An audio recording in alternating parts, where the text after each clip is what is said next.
Long before anyone feared arsenic as a secret weapon, people met it as a mineral that surfaced where they dug for metals. It showed up alongside ores, and early workers learned it behaved differently when heated. Mixed into smelting, it changed the way other metals flowed and hardened.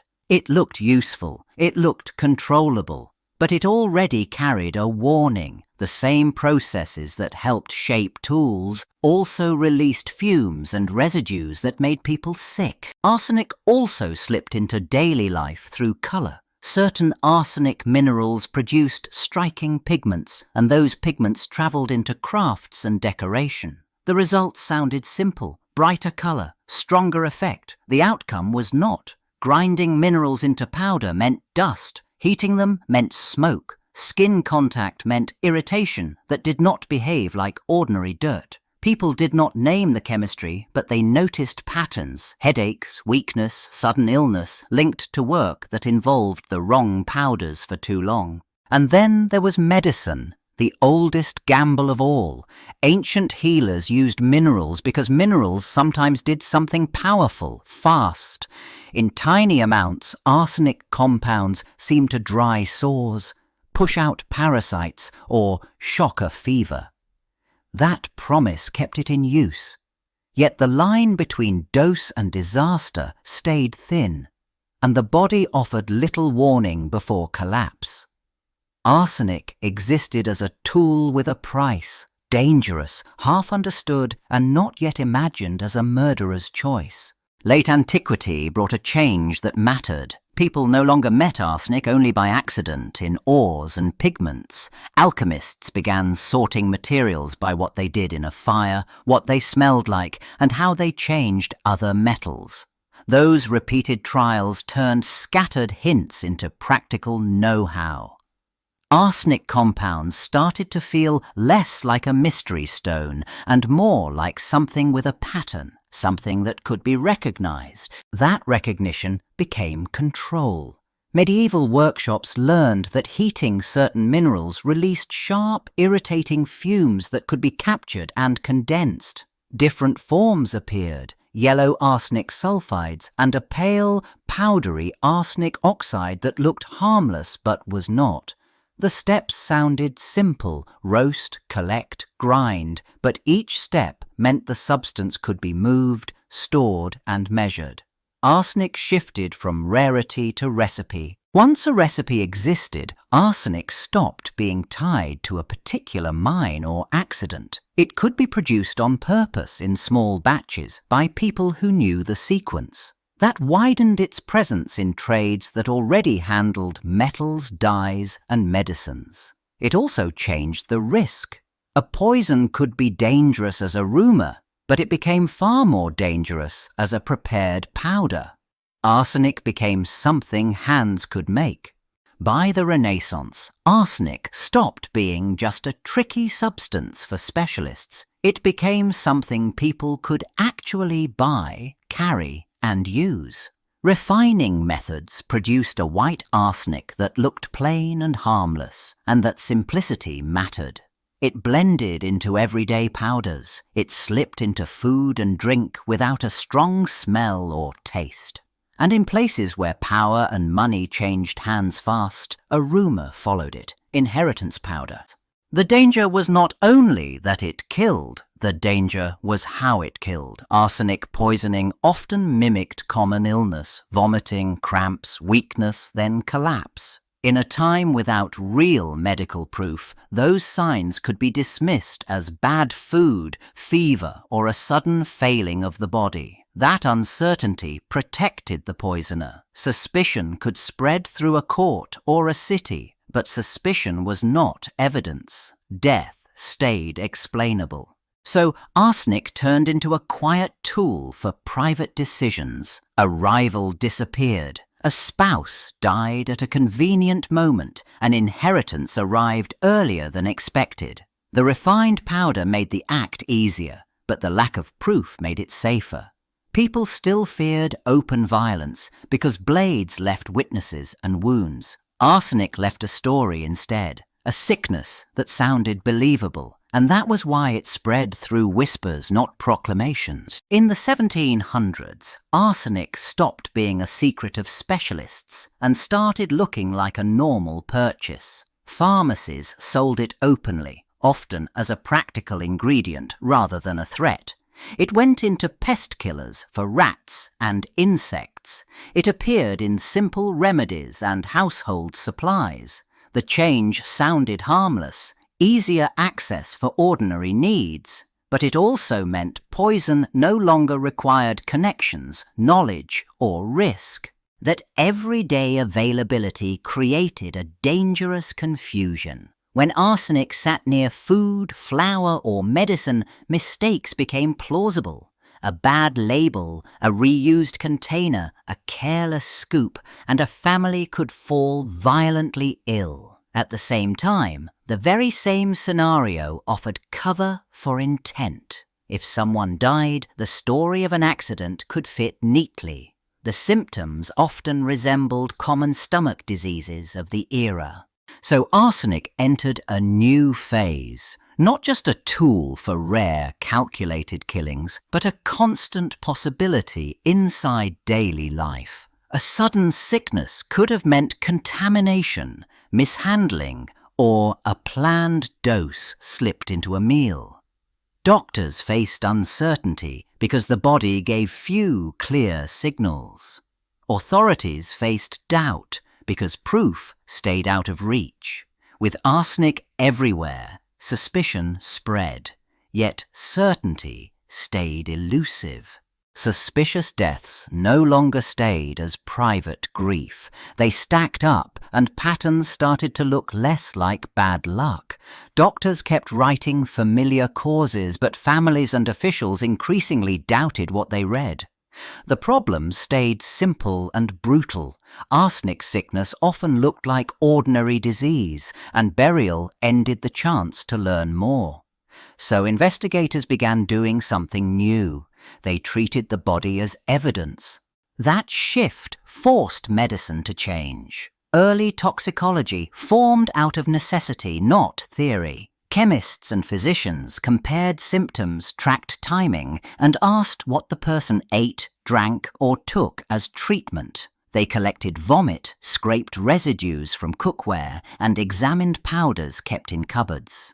Each small step reduced the room for excuses. A death could no longer be dismissed as natural just because it sounded familiar. Justice adapted slowly and unevenly, but it moved. Officials learned to delay burials, to order examinations, and to preserve samples that might hold a poison. Courts began weighing chemical findings alongside witness accounts, instead of relying only on reputation and rumor. Arsenic poisoning started to become a forensic question with procedures attached, and once procedures existed, the idea of a perfect, natural-looking death started to weaken. By the middle of the 1800s, arsenic stopped being just a suspicion and started becoming something chemistry could prove. A new kind of evidence arrived. Repeatable tests that pulled arsenic out of a stomach, a liver, even a half-eaten meal. These methods did not depend on a witness or a confession. They depended on reactions that left a clear result. For prosecutors, that changed everything. For poisoners, it removed their favorite shield, doubt.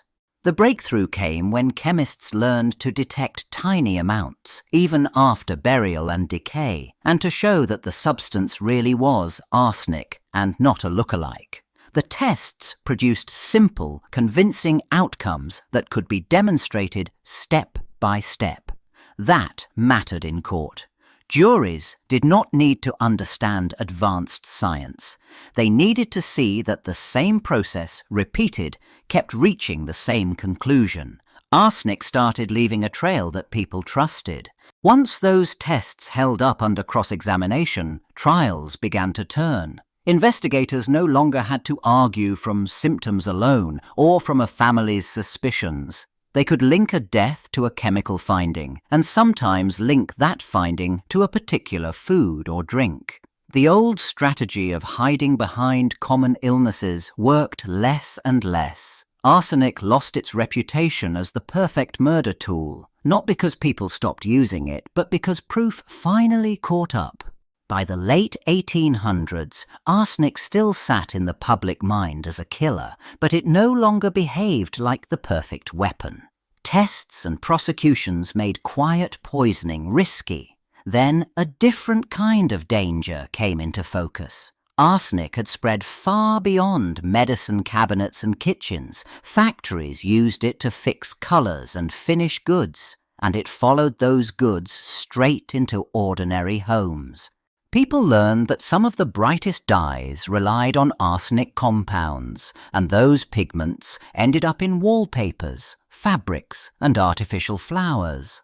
The threat did not come from a single swallowed dose. It came from ongoing contact. Dust, damp rooms, and worn surfaces turned colour into exposure. Families noticed headaches, nausea, and weakness that seemed to linger. Suspicion shifted from a person's intent to the things they lived with. Arsenic also appeared where no one expected it, in polluted work sites, contaminated soil, and industrial waste that mixed into daily life. The same modern production that promised comfort created new pathways for poison. Investigators began tracing illness to products and environments, not secret plots. Public fear changed shape. It became less about catching a villain and more about identifying a hidden ingredient than asking who had allowed it to spread.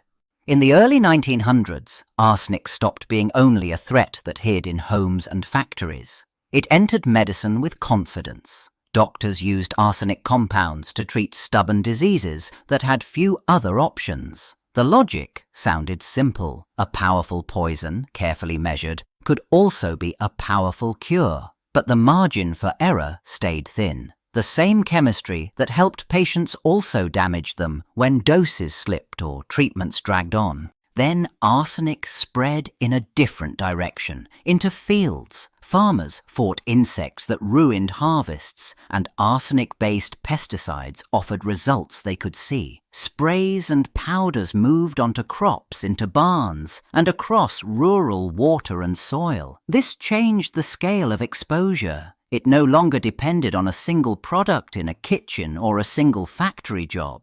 Food production itself carried the risk, and residues followed produce from farms into markets and kitchens. Public health officials faced a hard trade. Arsenic-based controls reduced pests and disease vectors, and that saved lives in the short term. But it also scattered a toxin across communities, often without clear warning signs.